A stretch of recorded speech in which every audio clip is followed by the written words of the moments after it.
سعيد صالح وهو بيمثل مسرحيه لقى واحد من الجمهور نايم، نزل اتريق عليه وحظه النحس ان الشخص ده هو اللي حكم عليه ولففه كعب داير. ولما عادل امام اتدخل كان هيبقى مصيره الحديد يتحط في ايديه. تبدا الحكايه لما كان الفنان سعيد صالح في القفص ومستني اللي هيحكم عليه لانه خرج بره النص بشكل في اساءه لتقليد الاسره، وفجاه دخل عليه محمد بدر وده اللي كان مسؤول انه يحكم عليه، وكان بيبص لسعيد صالح بضيق شديد. سعيد صالح اول ما شافه قال يا نهار ابيض ايه الحظ ده، وبدات الجلسه ونده محمد بدر الفنان سعيد صالح وقال له هو انت يا سعيد نزلت البنطلون قدام الجمهور؟ راح سعيد صالح جاوبه وقال له ما حصلش.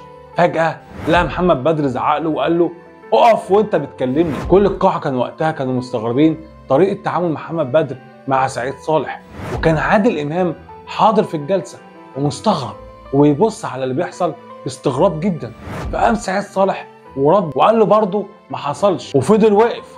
فلقى محمد بدر بيزعق فيه وبيقول له مش اتكلمت اقعد. واستمرت الجلسه ساعتين، ومحمد بدر كل شويه يوقف سعيد ويقعده ويزعق له، وكان كل الفنانين الحاضرين متابعين الموقف ده باستغراب.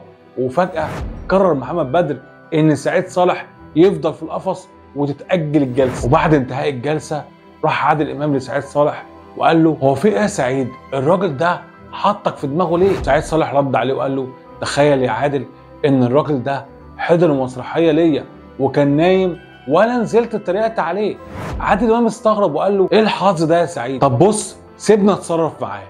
وفعلا قرر عادل امام هو ويونس شلبي يروحوا البيت محمد بدر، لكن حصلت حاجه غير متوقعه خلت عادل امام في مشكله كبيره. لو وصلك الفيديو اعمل لايك وشير واكتب في التعليقات انه وصلك لان بتواجهنا مشكله في انتشار الفيديوهات. بيكمل الحكايه دي الكاتب الصحفي رشاد كامل في كتابه بيقول ان عادل امام راح هو ويونس شلبي بيت محمد بدر اللي فجاه اول ما دخلوا عليه اتخانق معاهم رغم ان هم كانوا جايين عشان يعتذروا له على اللي عمله سعيد صالح في المسرحيه. وما اكتفاش محمد بدر بكده، لا ده طردهم من بيته وقال لهم هو انتوا جايين تاثروا على قراري؟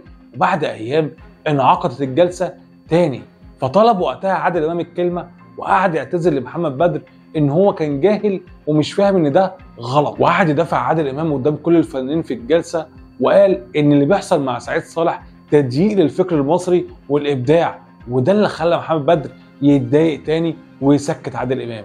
فطلب يونس شلبي الكلمه وقعد يتكلم بطلاقه لدرجه الناس وقتها استغربت ان يونس شلبي يتكلم كده. يعني مثلا قال ان سعيد صالح فنان مبدع وما ينفعش نقيد الابداع بتاعه وموهبته المفروض الناس كلها تحترمها، لكن برضه محمد بدر كان مصر على موقفه المتعند ضد سعيد صالح واجل الجلسه تاني.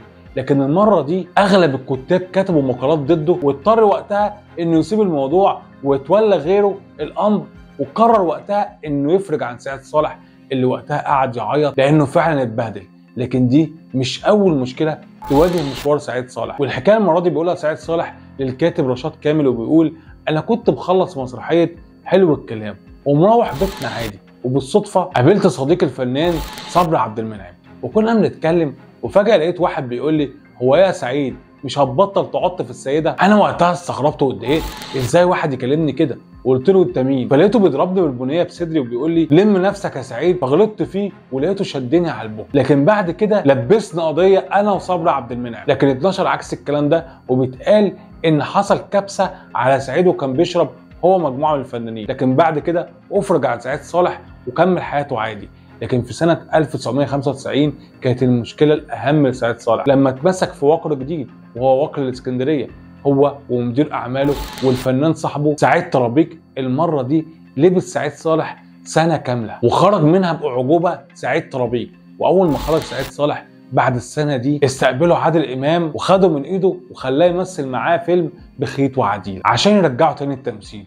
كل الحكايات دي بتوضح لك ليه واحد زي عادل امام تفوق على سعيد صالح رغم ان بدايات سعيد صالح كانت موهبته اقوى وحضوره اقوى من عادل امام، لكن الموهبه وحدها مش كفايه للنجاح. وده اللي حكاه المخرج بلال الشرقاوي في مذكراته حياتي في المسرح، وقال انا كنت شاهد على بدايه مشوار عادل امام وسعيد صالح وده في مسرحيه مدرسه المشاغبين.